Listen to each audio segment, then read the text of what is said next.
Chapitre 3. La quête de la belle aux cheveux d'or.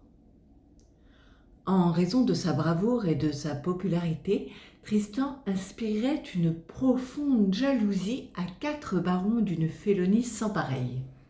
Ils s'appelaient André, Guélnon, Gandoïde et Denoalen. Il se doutait que le roi mûrissait le projet de mourir sans enfant afin de tout léguer à son cher neveu Tristan. Cette idée les rendait fous de jalousie. Aussi excitèrent-ils contre Tristan la colère des plus grands seigneurs de Cornouailles. Ils leur racontèrent toutes sortes de mensonges. Ils finirent même par les persuader que Tristan était un sorcier qui tenait toutes ses prouesses et ses qualités de la magie. Convaincus de la méchanceté de Tristan, les barons demandèrent au roi de choisir une épouse qui lui donnerait des héritiers. Ils menacèrent même de se retirer dans leur château fort pour lui livrer bataille s'il refusait. Le roi résista un moment. Il aimait profondément son neveu et ne voulait pas d'autre héritier.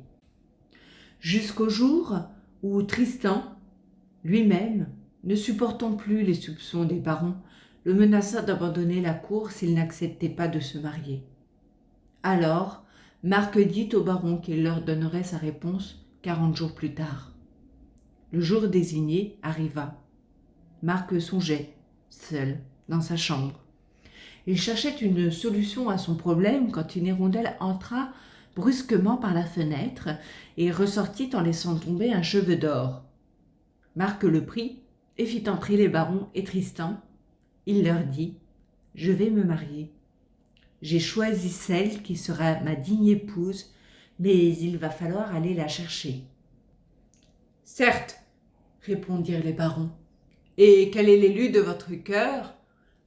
J'ai choisi celle à qui appartient ce cheveu d'or. Mais d'où ce cheveu d'or vous vient-il ? Qui vous l'a donné ? Il me vient de la belle aux cheveux d'or. Une hirondelle me l'a apporté. Elle seule sait d'où il vient. Les barons comprirent que le roi se moquait d'eux. Ils soupçonnèrent Tristan d'être à l'origine de cette ruse. Alors, Tristan observa attentivement les cheveux d'or. Il pensa à Iseux, la blonde. Il prit donc la parole. « Roi Marc, j'irai chercher la belle aux cheveux d'or. Sachez que c'est une quête très périlleuse, mais je vais l'entreprendre pour vous prouver à tous ma loyauté et mon dévouement.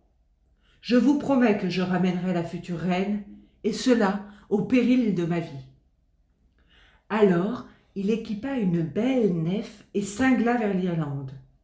Il se dirigea vers le port de Westford. Depuis la mort du Morolt, le roi d'Irlande pourchassait les nefs cornouaillaises. Ceux qui étaient capturés finissaient pendus. Tristan était prudent. Dès son arrivée, il se fit passer pour un marchand anglais. Il ne savait pas encore comment conquérir la belle aux cheveux d'or. Le lendemain matin, à l'aube, un terrible cri le réveilla. Il se leva, courut dans la rue et interrogea la première personne qu'il trouva. « Le cri que vous avez entendu est celui d'une bête monstrueuse, dit-elle. Chaque jour, elle quitte sa caverne et s'arrête à l'une des portes de la ville. Personne ne peut ni sortir ni entrer car elle dévore tout ce qu'elle trouve. » « Mais, questionna Tristan, y a-t-il un moyen de l'anéantir ? » « Je ne sais pas. Ce que je peux vous dire, c'est que 20 chevaliers ont déjà essayé de le tuer, car le roi a juré qu'il donnerait sa fille Iseux la blonde à qui ferait disparaître le monstre. Mais pour l'instant, personne n'a réussi à le battre. Il a dévoré tout le monde. » Tristan retourne à sa nef. Il s'arme en secret, monte sur son cheval et file vers la porte que la personne lui avait désignée. Soudain, 5 hommes dévalèrent, éperonnant leurs chevaux. Ils fuyaient vers la ville. Tristan saisit l'un d'entre eux au passage. Il avait des cheveux roux tressés. Tristan lui demanda d'où venait le dragon. L'homme lui indiqua une direction avant de s'enfuir à toutes jambes. Tristan chevaucha alors jusqu'au repère de la bête.